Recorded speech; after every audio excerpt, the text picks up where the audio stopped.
Now, what Atlas said to us was he was eating fried chicken in the back seat, and Paul was telling him he hated the smell of fried chicken, and that's how the argument started. He said that when they got out of the car, he leg dived Paul, took Paul down, put him in a cradle, and his ear was near Paul's mouth, and Paul bit him when he was in the cradle, and that broke up the fight. First off, you asked Tommy Rich or Paul Orndorff. There was no chicken in the car. This is what started it. That night in Wheeling, West Virginia, Tony Atlas was screaming, and nobody wanted to be around him because he found out that he had to do a job. And he's slamming locker room doors. He's saying, nobody can kick my ass, but maybe Andre the Giant, and I doubt that could even happen. And he's slamming doors, locker room doors, and he says, no, I got to do a job for Dino Bravo. He can't lace my boots up or whatever. And going on and on. And I don't know if it was Dino Bravo, but he had to do a job for whoever he says. And a couple of minutes later, it's kind of quiet, and I go around, and I was going to say something to Tony, because I like Tony. And I look, and he's got 2 syringes, 3cc syringes, one in each ass cheek, just trying to like show off. So he's taking 6 cc's of 3 cc's of Deca and 3 cc's of Test. He also told us he only ever took 1 D-ball a day. Ah, gosh, what a lying dog. Oh gosh. Anyway, that's the truth. And so on the way back home from Wheeling, West Virginia, back to Atlanta, we're in the car, and Paul's behind in the back seat of this rent-a-car. Tommy Rich is behind me, I'm driving, and Tony's in the passenger seat. Well, Paul says, hey, Murdoch, can you move your seat up? You're crunching my legs. And there's another story where that comes from. And all of a sudden, Tony says, don't call me Murdoch, that redneck, blah, blah, blah, blah, blah. He went off on it. He said, don't you ever call me that or I'll kick your ass. Paul said, you ain't gonna kick my ass. He says, bullshit. Brian, you pull the car over and let me show your boy who's the man. And all of a sudden, Tommy's, well, guys, you know, please don't fight. He's almost ready to cry. I said, no, you guys just straighten it out, man. Just be cool and let's get to Atlanta. I'm tired.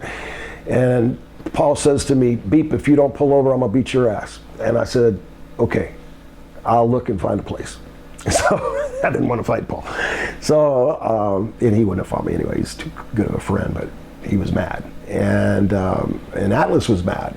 He was just mad the whole night. He was angry. There was no chicken in the car, none at all. Just that comment about Murdoch just hit Tony the wrong way. And because Murdoch was kind of a redneck, prejudiced guy, and everybody knew that. So, you know, Paul wasn't thinking when he said that, and he didn't mean anything bad by it. It was just that when we went into Louisiana, Paul and I, the first time, Killer Carl Cox and Dick Murdoch, whichever one was driving, would pull that bench seat.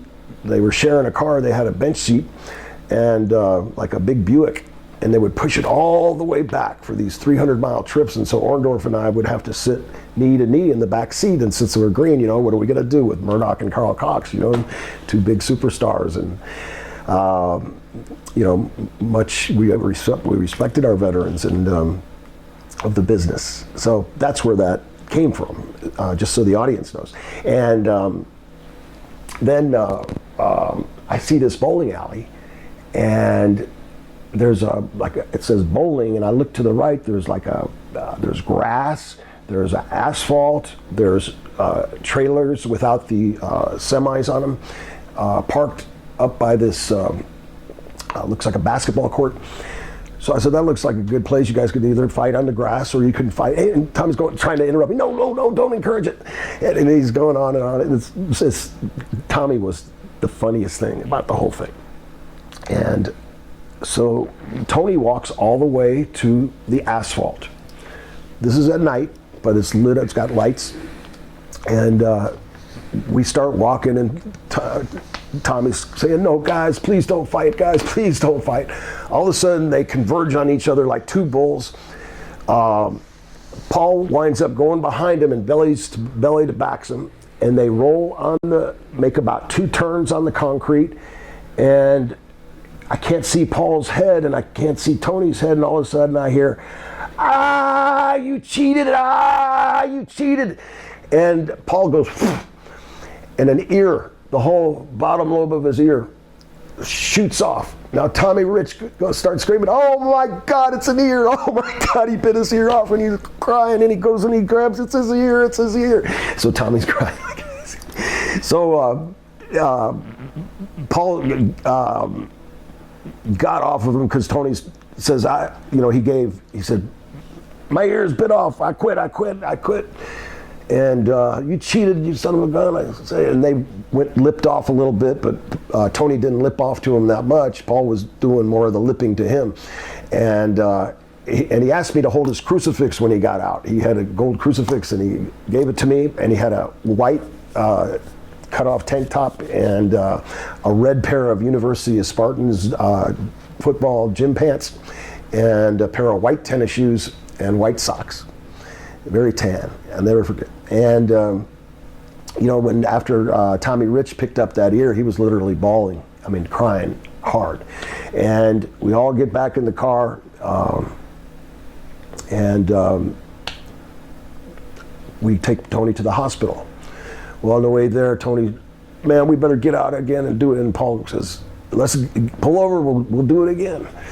Oh, just take me to the hospital, he says. So we get him to the hospital. This is in the Atlanta territory. We take him to the hospital. They said he's got to stay overnight. So we went back to Atlanta. We left Tony there, and he never came back to the territory. The next time we saw each other was in New York. That's the gospel story.